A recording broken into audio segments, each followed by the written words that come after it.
Good afternoon, and welcome to our panel discussion for Life Interrupted, a documentary film featuring empowering stories of breast cancer survivors told through unflinching graphic imagery from the survivor's perspective. My name is Janine Hussein, and I'm a project coordinator at Henry Ford Health System, and I'll be your moderator for today's event. Before we get started, I'd like to cover a few housekeeping items. As you entered the Zoom platform, you were muted and will continue to be muted throughout the event. To engage with our interactive panel, please use the Q&A chat feature located at the toolbar below. Throughout today's discussion, we will continuously monitor questions and comments from the Zoom's Q&A feature for our panelists to respond to. Our panelists will respond to as many questions as they can during the time together, but we regret not to all questions may be answered due to time constraints. Closed captioning will be available for today's program, which can activate by clicking the CC icon on the toolbar. If you need any assistance or have any technical issues, please contact our team through the Q&A feature. At today's end of the program, you'll be directed to our online survey. We hope you will share your thoughts on the program and help us improve. We will also be recording the panel discussion and posting the recording on NNLM's YouTube channel. We will share a link to the recording to the event for registrars within the week. Before we get started, we have a quick poll question for our audience joining through the Zoom webinar. And the question is, have you heard of the All of Us research program before this event? I'll give everyone a moment to respond.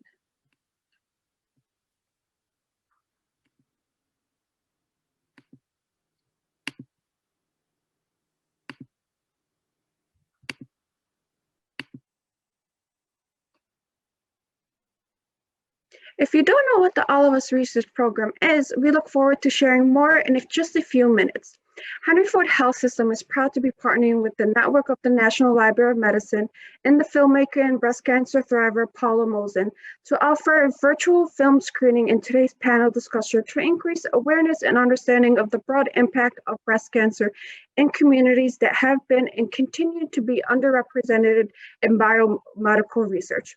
To connect precision medicine and medical research with finding cures and treatment of breast cancer, and to increase awareness of health information resources provided by the National Library of Medicine and the National Institutes of Health All of Us research program. To tell you more about the All of Us research program, I would like to introduce Angie Gonzalez, who will spend a few minutes sharing what the All of Us research program is and how it can help your communities. Welcome, Angie. Thank you so much, Janine. And hi, everyone. My name is Angie Gonzalez, and I'm with the National Institutes of Health's All of Us research program. I'd like to thank the network of the National Library of Medicine and Henry Ford Health System for having us in this exciting discussion about the Life Interrupted film, breast cancer, and the impact it has on all of us. During my presentation, I'll discuss a little bit about what DNA is and what researchers can learn from it, what the All of Us research program is, and how improving the future of health can start with you. So what is the All of Us research program? It's a historic longitudinal effort, hopefully lasting 10 years or more, led by the National Institutes of Health to help researchers understand more about what makes people sick or keeps them healthy. The goal is for 1 million or more people living in the United States to volunteer and provide data that may help accelerate research and improve health for generations to come. The program aims to engage a community of participants that reflects the diversity of America, including many people who haven't taken part in medical research before. To date, over 376,000 people have joined, and our goal is to get to 1 million or more. So I mentioned precision medicine. What is that anyway? Precision medicine considers the things that make everyone unique. It's also a fancy way of saying research on healthcare tailored to you as an individual.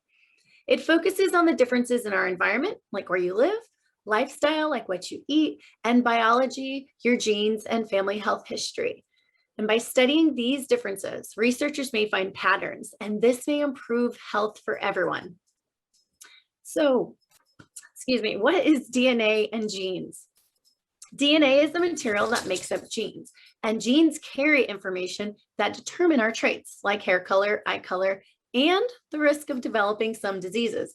Half of your DNA comes from your biological mother, and the other half comes from your biological father. Your DNA is more than 99% the same as everyone else's. The tiny amount that's different is what makes each of us unique. You may have heard about the breast cancer gene or the baldness gene. These terms aren't quite accurate. There aren't genes for specific diseases. Rather, changes in genes are sometimes linked to certain traits or diseases. Even one small DNA change in a gene can affect the processes in our bodies and can sometimes cause health problems. And these changes can happen for a variety of reasons. Some happen by chance, and others are passed down through our families. So what can researchers learn from the information that the All of Us research program is gathering? Well, they'll help identify what makes people more or less likely to develop a disease, find out how environment, lifestyle, and genes can impact health, identify which treatments work best for different types of people, create medications to treat or prevent common conditions such as chronic pain or diabetes, and build better tools for detecting health conditions and encouraging healthy habits. Now, I want to quickly chat about something that's important to all of us: data security and privacy. Your data security and privacy are very important to us, and we'll protect your DNA information in the same way we protect the other information you share with all of us. Your identifiable information, like your name and address, are stripped away from your samples and you're assigned a unique code.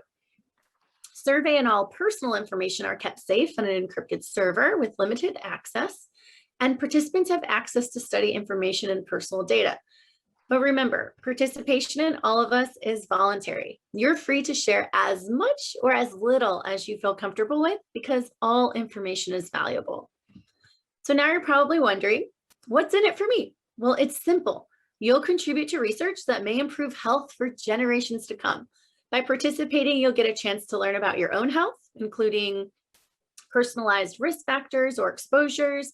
You'll get the ability and choice to access your own data, including increasingly rich health records, and you'll get an opportunity to ensure that your community is included in the studies that lead to new understandings and new treatments. Now, before I finalize my presentation today, I just want to invite everyone to please get out their cell phones and open up your camera or your QR code readers. The blue QR code will take you right to our website at joinallofus.org/connect, where you can learn more, subscribe to updates about the program, or enroll if you're ready to join. I'll also type the website in the chat so you can easily copy and paste the URL into your browser. And if you're currently seeking care at Henry Ford Health System or any of the healthcare providers that belongs to our network, you can scan the black QR code to go directly to joinallofus.org.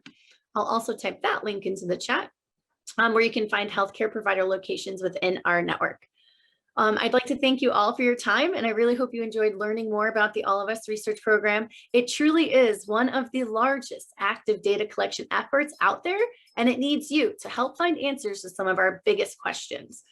I'd like to now pass it back over to Janine, who's going to share some program-specific information related to Michigan. Thank you so much, Angie, for a wonderful presentation on the All of Us research program. And now locally here in Michigan, to learn more about the program in Detroit, please look at the following materials that you can follow up with and enroll locally here in Detroit. Interested in joining? Download the app to start your journey with All of Us. You can scan the QR code on the screen or go to henryford.com/joinallofus. Due to the pandemic and your safety, currently only one clinic is open at Henry Ford Health System Main Hospital, which is in Detroit. Feel free to reach out to us with any questions. You can call us or email us here at Henry Ford Health System. But also, do remember, if you are interested to host an event with your organization and have an All of Us conversation, please contact our engagement coordinators at Henry Ford Health System, Ashley Tanksley, and myself here at Henry Ford Health System. And thank you so much for listening and on to our update about the All of Us research program here in Michigan. And now we hope you watch this powerful film and are ready to join in an engaging discussion with our panel. It is definitely an honor to be part of this amazing opportunity for so many women like myself and the women that we support through Henry Ford Health System. We are daughters, mothers, sisters, wives, and friends, and so many of us do not know about the importance of being involved in biomedical research. And our job, my job is to provide information for them to learn and advocate for themselves like the courageous woman in Life Interrupted.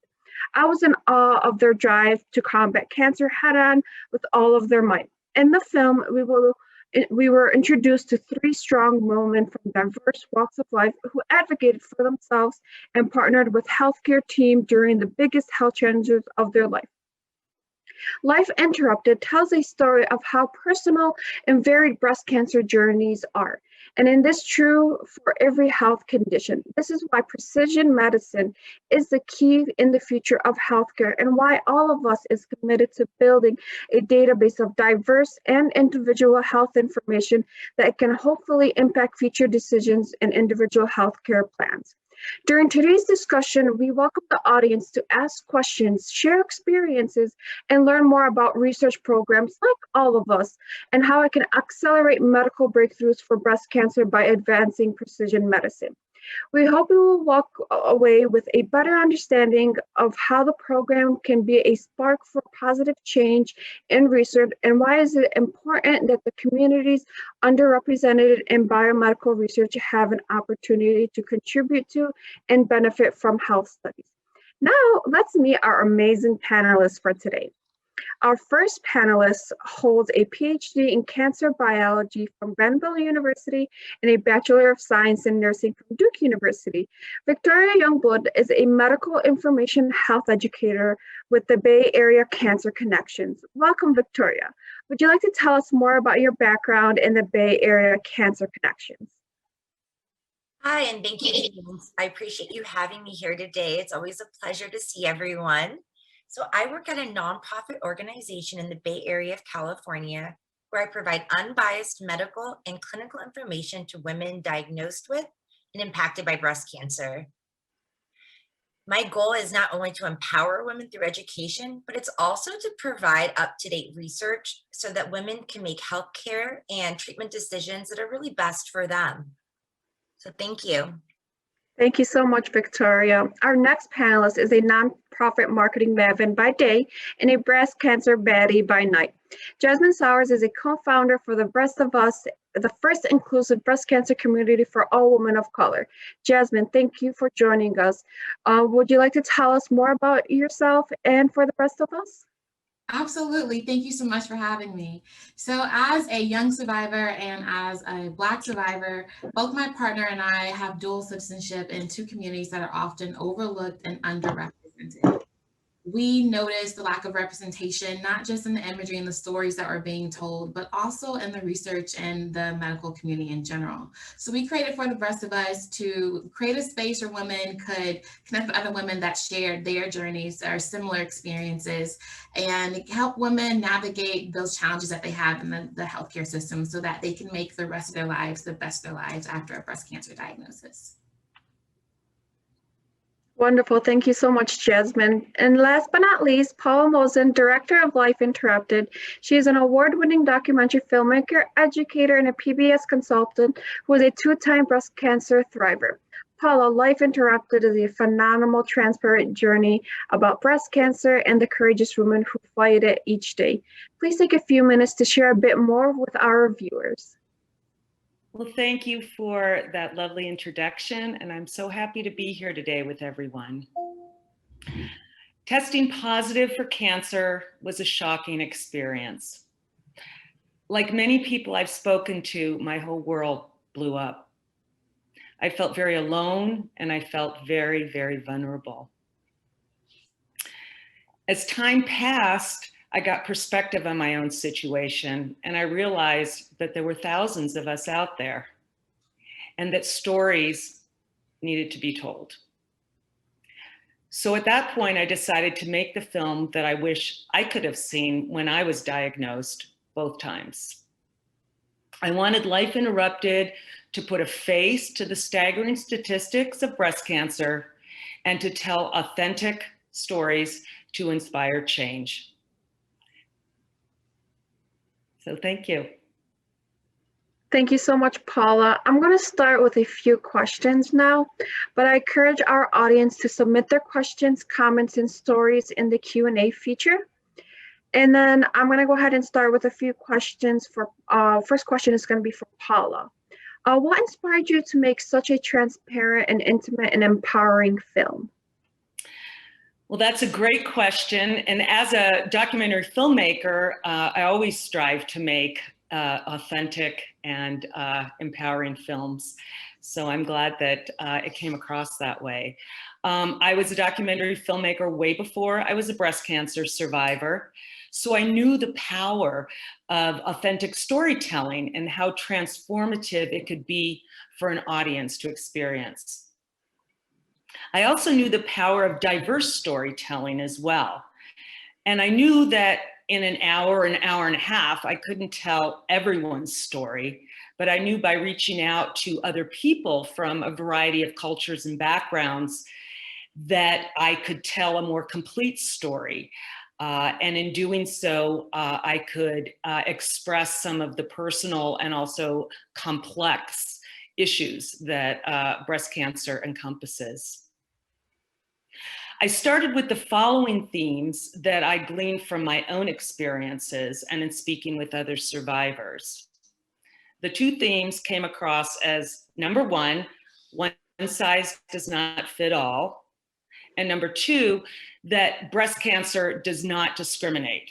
However, as we all know, and part of this discussion is access to good breast cancer care can very much be discriminatory. So keeping these two ideas in mind, I wanted to share stories of women who had traveled this road before and to include the process of diagnosis, treatment, medical information, and the psychological impacts that many of us have and will experience throughout our journey. I wanted to use the film to orient people to the authentic experience of breast cancer, the harsh realities that many of us experience, and that this is not a neat and tidy package, nor is it often pretty in pink. I wanted to validate survivors' experiences. I knew myself that I was not seeing some of the more authentic stories that I was hearing, and I wanted to make sure some of that was seen on the big screen. I wanted to empower patients to be proactive in their treatment decisions, and I wanted to empower them to ask questions, to get support, and to make the best decisions for their own personal situation. I also wanted to help providers to treat the patient and not just the disease, to see us as people with 360-degree lives. We're real people with real issues. And finally, I wanted to give family members, friends, and advocates a sense of what living with breast cancer diagnosis is truly like. I know that in my own experience, people were reaching out, they wanted to help, they wanted to understand, and I felt that, you know, a film of this sort could help give people a sense of what that was like. So I would say that's some of the thoughts that went through my mind when I was in the process. Thank you so much, Paula. That is just amazing to hear after viewing the film. Any questions in the comments, feel free to put in the Q&A feature for Paula. My next question is going to be geared towards to all of our panelists. The three women profiled in this documentary have different life experiences, grew up in different places. How do you think their varying environments and experiences affect both how they were diagnosed with breast cancer and what treatment options they pursued? I can go ahead and start with Victoria.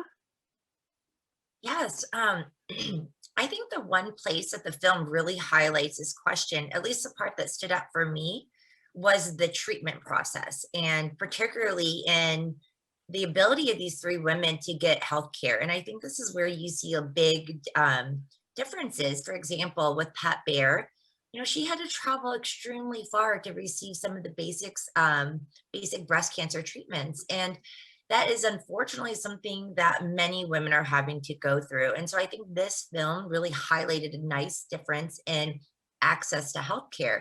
And Paula, I think you did a really great job in being really unbiased in that, and recognizing in yourself that you were very lucky to have so much support that you did, but not being afraid then to acknowledge that you had that level of support, and then be able to highlight other women that didn't have that. And I think that was one of my favorite things about the film, is that you weren't afraid to show women who went through very different journeys than you. But just because everyone is going through a different journey does not make it any less difficult or challenging. And so I particularly enjoyed the different exposures to what women are going through. Perfect. Thank you so much, Victoria. Jasmine? So for me, I felt like the film definitely underscored the importance of cultural competence and also a little bit of privilege. All of us normally have at least one privilege. For me, even as a Black woman, it's a privilege to live in Jacksonville, Florida, where I'm surrounded by MD Anderson, Mayo Clinic, and UF Health University hospitals. That's a privilege for me. My health insurance is a privilege for me. Being able to have my family be supportive and present is a privilege. And so one, I think it underscores those personal experiences that we have in our journeys.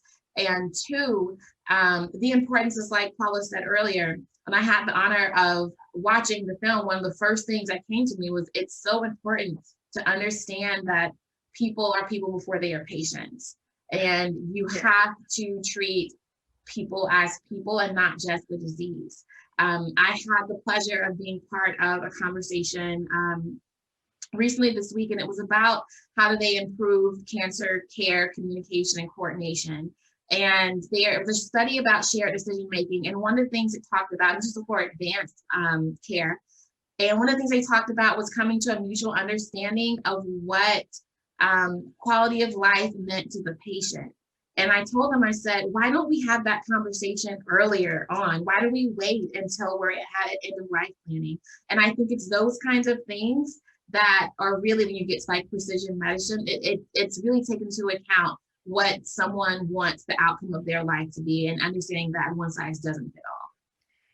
That is a wonderful thing that you just articulated. I think that's so important. Yeah. And that idea of having quality of life, because the discussion, because it is so different from all of us. And I also just wanted to acknowledge white privilege as we're having this discussion, and to just say that as difficult as going through breast cancer is, and I had quite a difficult time to understand that there are people that are going through many, many more layers, because they don't have the white privilege. And I think that's an important issue to keep in the foreground, when we have these discussions. Because, going through breast cancer is so tough, or can be so tough. And we have to be aware of, each person and all their additional things and layers and experiences that they may be, going through at each time. And one of the things that we talk about for the rest of us, really the understanding of privilege is not meaning that you didn't have a hard time. There's just some things that are innate, some things that are about our life that helps us navigate experiences different than other people. And also understanding that acknowledging someone else's experience does not negate your experience at all. But we do look at things like implicit bias. For me, I was diagnosed at 26, I was misdiagnosed at 25, having a hard time getting people to take me seriously as a young woman. And also you're looking at other concerns and research based about Black women in pain and not being taken seriously. Mm-hmm. And those are issues that we can't control for when we go into the doctor's office. And benefiting from that lack of bias is not something that white women can control either, but it is an example of privilege. Yeah, and I want to add one more thing. We had a discussion earlier this week with the Asian Health Coalition, and they were just talking about basic communication. And if English is not your first language, I think it's hard enough to communicate in this whole new medical language and learn all this stuff. And then you place another layer of that, you know, English isn't your first language, and that becomes even more difficult. Absolutely, absolutely. For us, for the rest of us as a community of women of color, so inclusive to all minority women, this year we're hoping to dive deeper into both the Asian and Latina communities, building more alliances and getting a better understanding of the challenges that those communities face. And one of the things that we found among our Native American women was this idea that when you don't speak the Native language, you turn to other sources. And so now you're getting this language barrier that's saying this access, that's preventing access to quality treatment. And now you're getting misinformation because women are being forced to go to places like YouTube to get information that may not be very relevant. So it is, and that's, again, that's a privilege for us to being in somewhere where we can speak the Native language and we can read the Native language. And sometimes learning about other experiences, though, there's power in that. And that's where privilege becomes powerful, when you understand what your privilege is and you can advocate for your sisters better. Thank you. Thank you so much. Victoria, before we go to the next question, I saw you want to add a comment also. Oh yeah, one thing I just really wanted to echo was what Jasmine, what you were saying, and also what you were saying, Paula, in regards to being a self-advocate and understanding quality of life, and just basically encompassing everything you guys just said, how all of that works and fits its way into precision medicine. And when we think about precision medicine, often we're thinking about it in the sense of the biological pieces, right? And looking at that DNA that Angie was talking about. And while that is really critical in providing that precise component that we've been talking about with precision medicine, recognizing that that personal component is also a very big slice of the pie, and understanding just what an individual's background is and understanding what their understanding of the disease is. And as you mentioned, not everyone has access to certain educational tools. And when we see these differences, that's when we can really provide precision medicine at its best, is when we can take in the background of our women, or any patients in general, but in this case of our women, taking in looking at their race, their environmental factors, and all their other components as far as, you know, their access to healthcare and health literacy, and combining that with what we know from the science. And I just really wanted to echo that you both really articulated that very well and just summed that up in such a great way that I think really emphasizes just how important those pieces are. Thank you so much, Victoria. That actually is what we're trying to step up and bring to, is having that, not just the precision medicine on a biological, it's encompassing all environmental, biological behavior, and even lifestyle factors into the All of Us research program as well. I do encourage the audience, please submit your questions or comments or even any types of stories in the Q&A feature for our panelists. And then for our next question, this is also for all of our panelists. How did Paula's illustration of her family tree, her ancestry, help explain why she might have been prone to breast cancer? Paula, if you'd like to start. Well, the family tree came up because when I was first diagnosed, we were trying to decide treatment plans, you know, lumpectomy, mastectomy. And so I met with a genetic counselor, and, you know, we started putting some of those pieces together. I'm the daughter of a metastatic breast cancer survivor, though interestingly enough, I have lobular and she had ductal. And then I also am Ashkenazi Jewish on all four grandparents' side, which means that I would have a higher percentage of carrying the BRCA gene. And so when I did take that test, it was interesting because I was negative, and one would have maybe thought that I would have been positive. But it did give it sort of helped us go through some of the, you know, trying to decide what would be the best treatment and how to proceed forward. And I know, Jazz, you've dealt with some of these things as well from your own perspective. I was thinking maybe you could share your family tree. Absolutely. So, and then the truth is that there's really, or at least right now, there's really only a small percentage of the breast cancer diagnoses that are genetically predisposed. For me, I think it's about 10%. Is that right? Or at Yeah. least that we know what the predisposition is, at least, Yeah. or has Right. genetic heritage. Right. So for me, I am the granddaughter of a metastatic breast cancer survivor. She's still living. She's been living for the last couple of years with metastatic breast cancer, no evidence of disease. But several of her sisters have breast cancer. My mother, thank God, has never had breast cancer, but she never has to go through it. But the interesting thing about doing the genetic testing is that even if you are negative, on file, if it's updated, as the records are updated, you may be positive for a variant down the line. You know, with so many women in my family that have tested, been positive for breast cancer, I came up negative as well. But the doctor said there's likely a gene that just hasn't been discovered. So it's good to have it on file.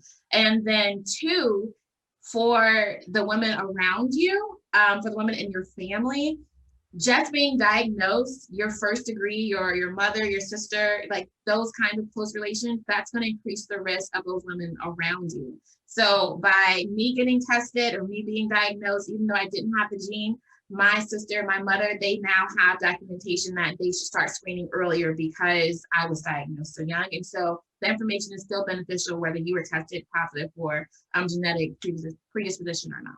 Right. And research is on a continuum. So like you said, I mean, there's going to be a lot of things discovered down the line in our lifetimes. Yeah. So it's good to have that information now. We can plug that in later. Perfect. Thank you guys so much. We actually have a question from the our audience.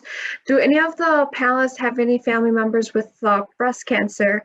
And if any of you guys would like to jump in and answer that question. Sounds like both Jasmine and Paula, you have members of your families that have had breast cancer. And I was just going to tag one thing on, especially since both of you guys women have been tested for BRCA. You know, BRCA is also not just contributes to breast cancer, it also can contribute to a number of other cancers. So just being aware if there's a history of ovarian, and prostate, as well as melanoma, these also put you at increased risk. And so when you are going to your doctor, knowing this background, if you go in and you can say, hey, I also have a family history of these other types of cancers, and that will also put things on their radar in regards to maybe screening a little bit earlier or being on the lookout for other types of clinical signs and symptoms. But Jasmine and Paula, if you want to talk a little bit more about your families. And and the other thing is that BRCA is not the only gene that contributes to breast cancer. It's one of the ones that are most commonly talked about, but there are so many other factors or genetic predispositions to breast cancer. Yes, very many. I think it's just at this point, it's the most well-researched and, like you mentioned, the most well-talked about. Yeah. So for me, my grandmother was diagnosed 2 times, at 5, 6 years apart. And she was hormone receptive the first time. She was triple negative the second time. And the last time she was hormone receptive again was a couple years ago when she was diagnosed at age 4. Going through my experience being diagnosed really young, being misdiagnosed the first time, it really taught me the importance of self-advocacy, of asking questions, of pushing back, of making sure that I understood what was happening. Because with my grandmother, she went in for one thing, and I don't even know what made them do a bone scan, but they actually didn't think to do a biopsy at first. They were just going to start treatment, assuming that her last cancer was what this was. And thank God that I was asking questions like, I don't think that's how this process should go.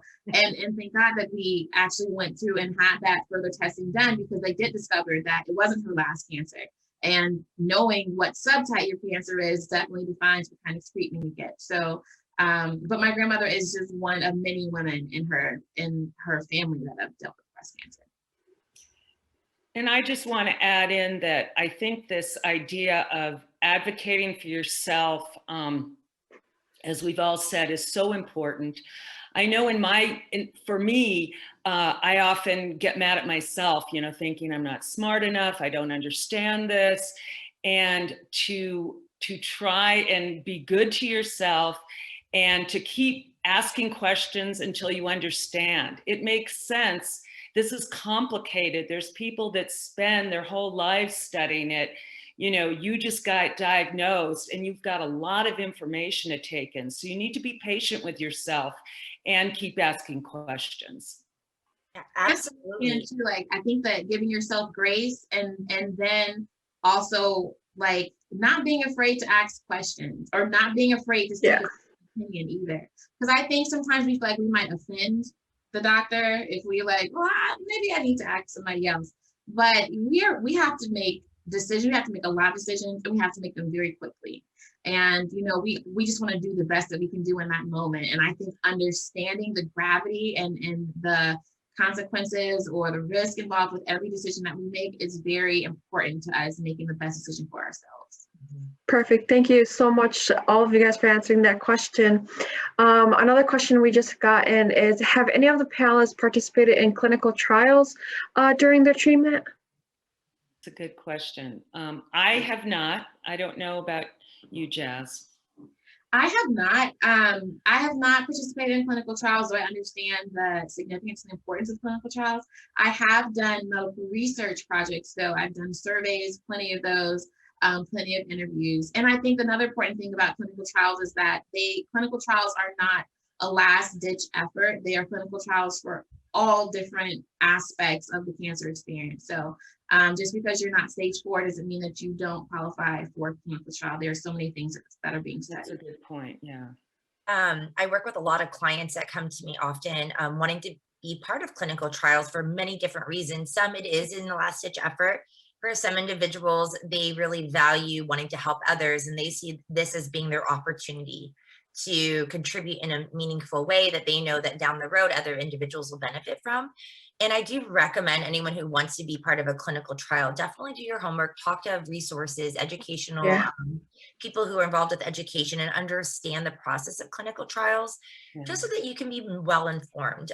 They're, again, in a similar way that you're getting so much information regarding your diagnosis, a clinical trial could also be that way too, where they're going to provide you with an overwhelming amount of information. And it's okay to take a moment and step back and say, I want to just ask some questions about this and make sure you truly understand everything that it's involved.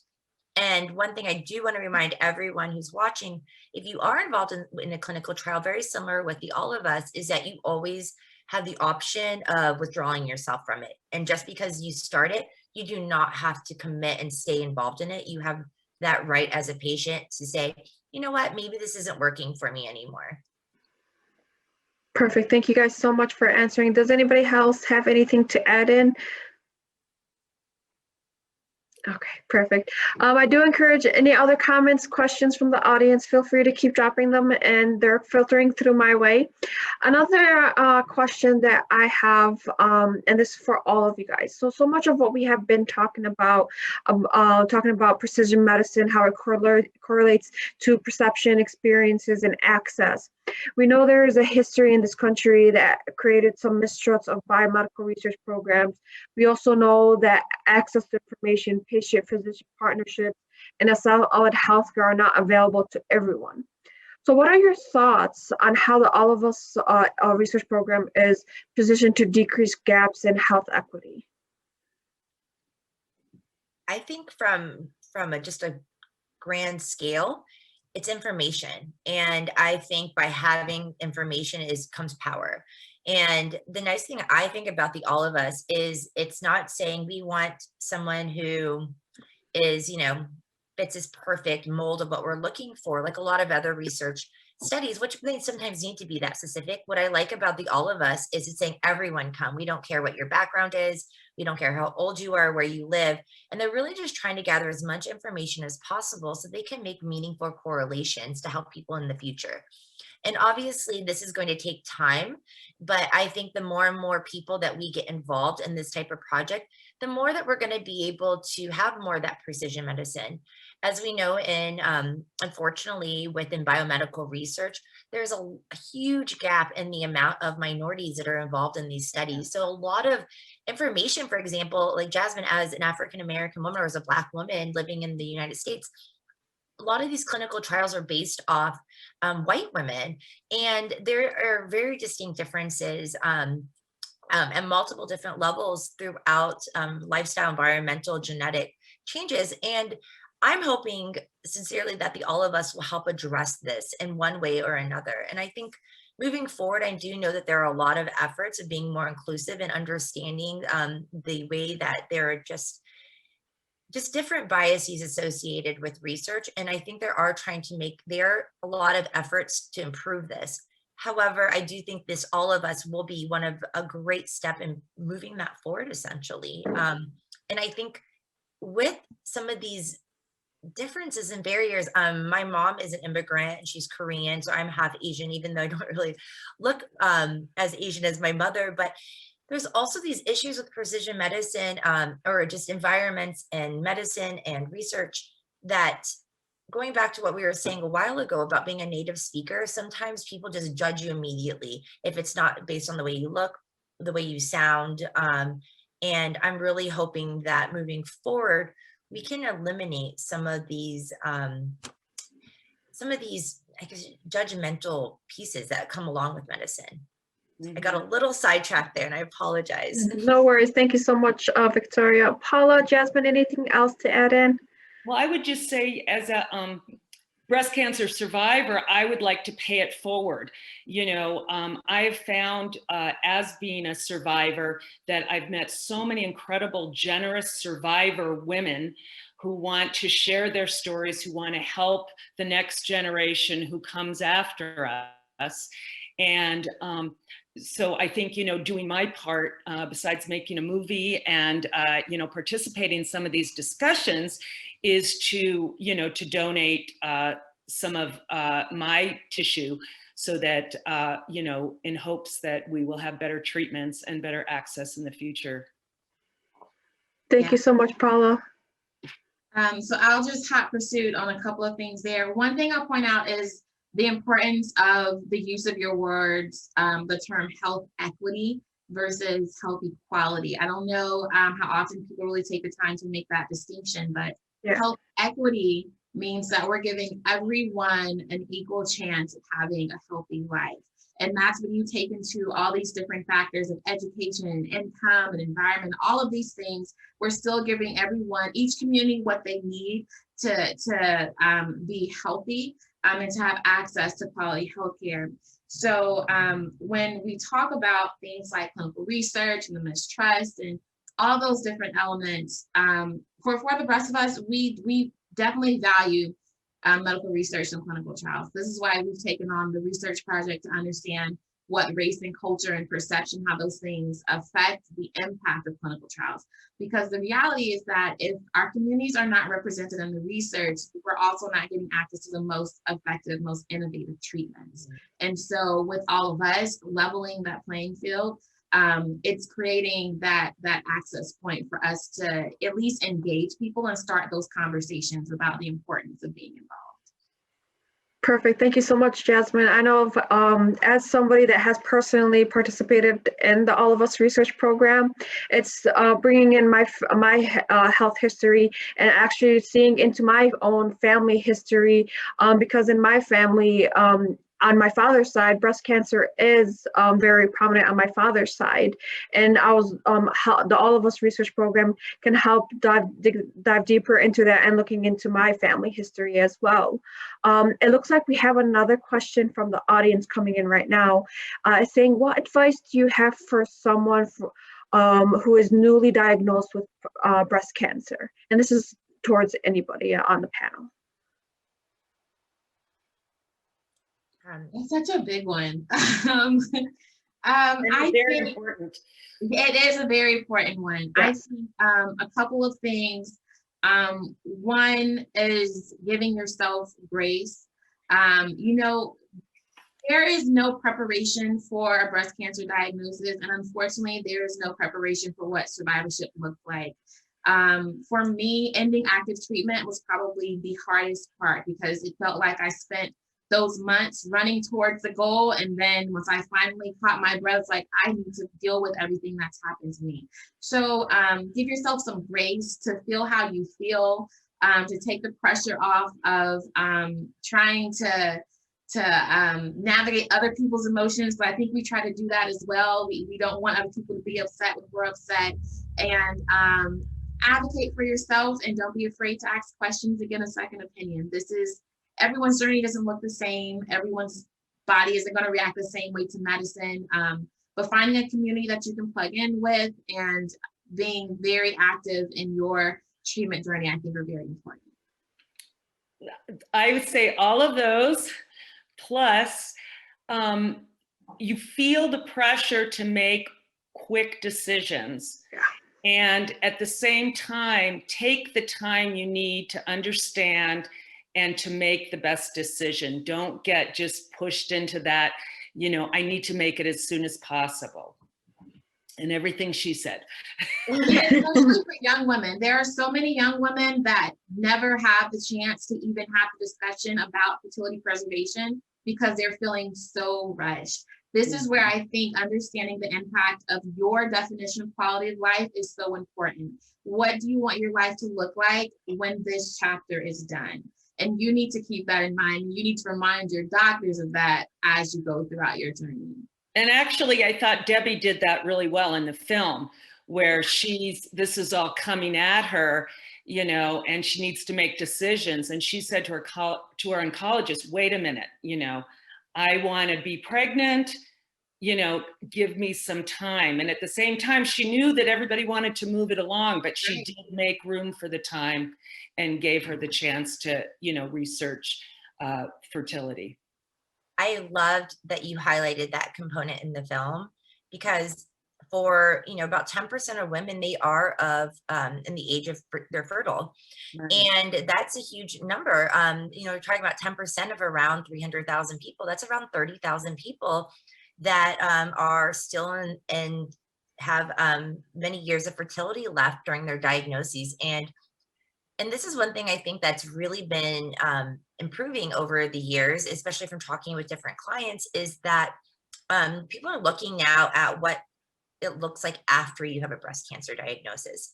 Are we where we need to be? I don't think so, but I think we're moving in the right direction. I'm thinking about what is quality of life going to look like in that survivorship period, and trying to make sure that we are taking into consideration what the woman wants.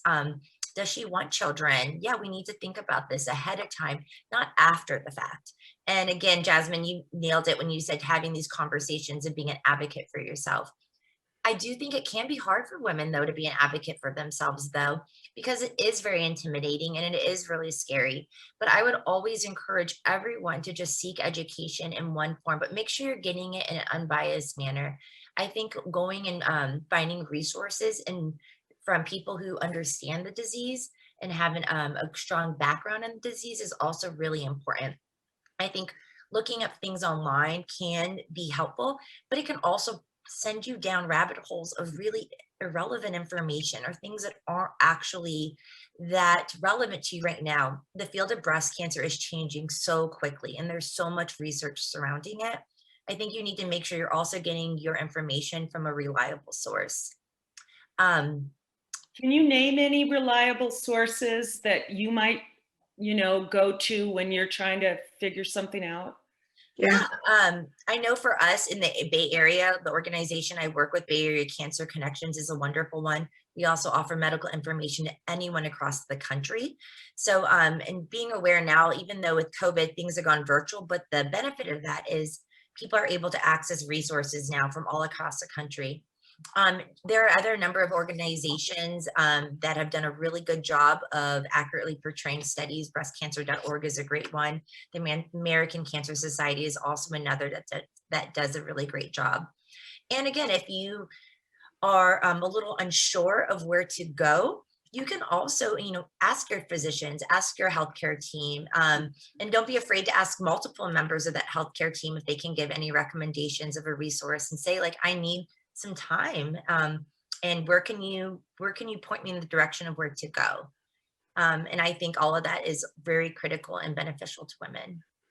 That's excellent. Other great resources that I was referred to during treatment was Breast 360.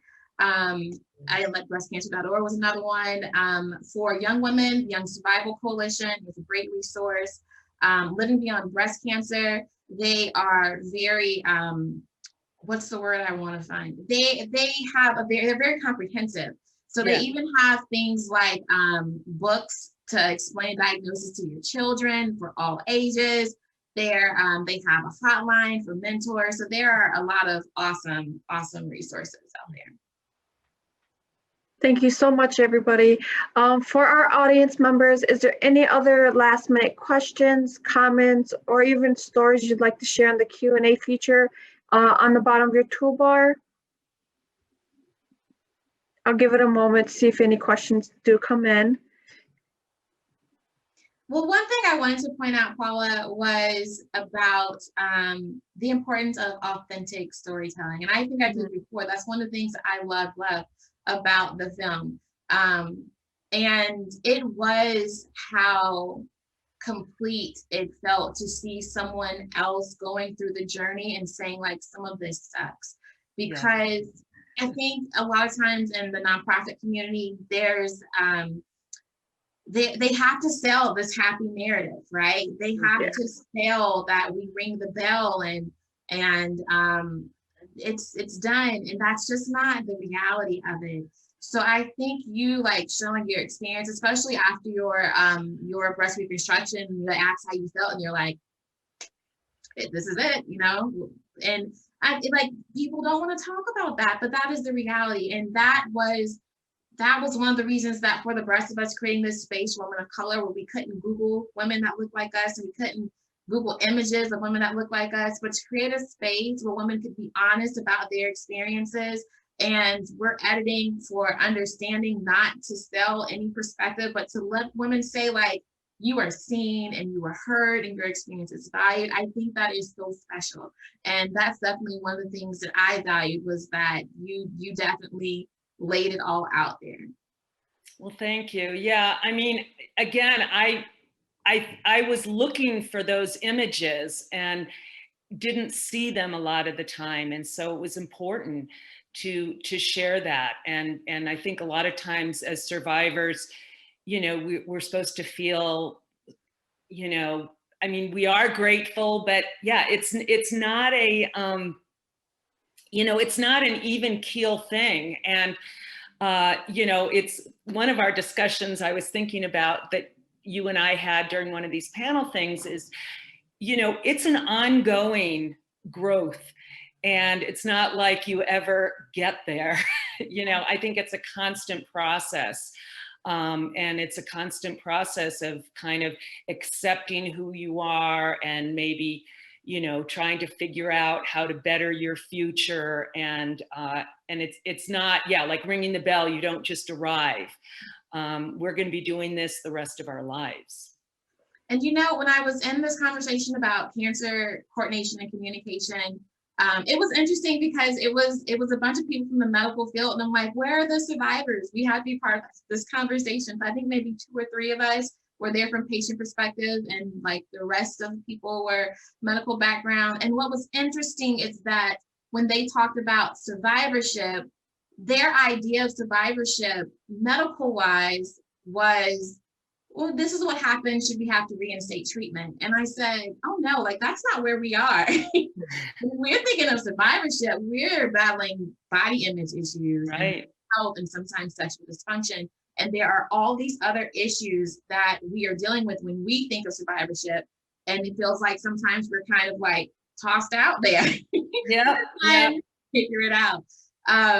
And so I think for me, when you think about survivorship and at the end of active treatment, at least lately, I've been thinking about that 30% of early stages that later go on to be metastatic. And I've been thinking about like how close my grandmother is in metastatic, and that it comes into the back of my head all the time now. Yeah. And being hormone receptive, the doctor said the other day, like that 5-year mark doesn't mean anything when you're hormone receptive. Hormone receptive cancers tend to split sometimes. And so once you're like in the community, you're in it, you know, it's there. I often use the term breast cancer journey, and someone said the other day, like, cancer is an experience on the journey, but it's not the whole thing. And I definitely agree with that. But I do think that the journey looks different after that experience. It doesn't look the same. Yeah, it's a different lens, Yeah. you know, it's a different shade. So this actually brings us to our last question. Thank you both, Jasmine and Paula, for providing the last feedback from your end. But this last question is actually for you, Paula. What was the hardest part of making your film? That's a great question. Yeah, when I read that, I was like, yeah, that is a really great question. Well, I can just say that being a breast cancer survivor and being an independent filmmaker are both incredibly hard. And to do them at the same time is kind of insane. So, you know, if you can relate to either one of those. And, you know, I did not set out to be in the film. I actually thought the film would be way better with a bunch of women, not me. I would be on the other side of the, you know, camera, and that I would, you know, just help them tell their stories beautifully. And, you know, at the same time, my story was kind of going downhill. And so I would sneak a camera into surgery, you know, and make sure I had release forms. And, you know, I had to do all this behind the scenes stuff while I was going through my own stuff. And in some ways that made it easier because I could maybe take my mind off that I was going to be getting my breasts cut off, which were my favorite body part. And another thing that was really, really difficult, an easier thing was, I'm going to just flip it, was it being a survivor did give me some street cred to reach out and meet other survivors from other, you know, landscapes, from other cultures, because even though we had different backgrounds, we had the, you know, the breast cancer together. And so that was a very invigorating and very satisfying experience. And then I would just say the hardest part was when I had to go through all the editing, which took a long, long time because A, I had to raise money, and then B, I had to look at myself ad nauseum. You know, most of us can't stand listening to ourselves. And I had to decide, call it that Paula person. And when I would work with somebody, they couldn't say you, because I would go down that rabbit hole. I'd be like, oh my God, I look crazy and I sound stupid. And, you know, so that was really hard, kind of wearing the two hats in that part of the process. And then just, you know, as a filmmaker, never being satisfied, but, you know, knowing that I had to end the thing and put it out in the world, and then trying to take my ego out of it. So that's, I would say, you know, kind of the being on both sides of the fence was maybe really difficult. You know, it's the hardest thing I ever did, but I'm very proud that I got, you know, finished it. Oh, Thank you so much. Did Oh, sorry, we have actually 2 minutes remaining.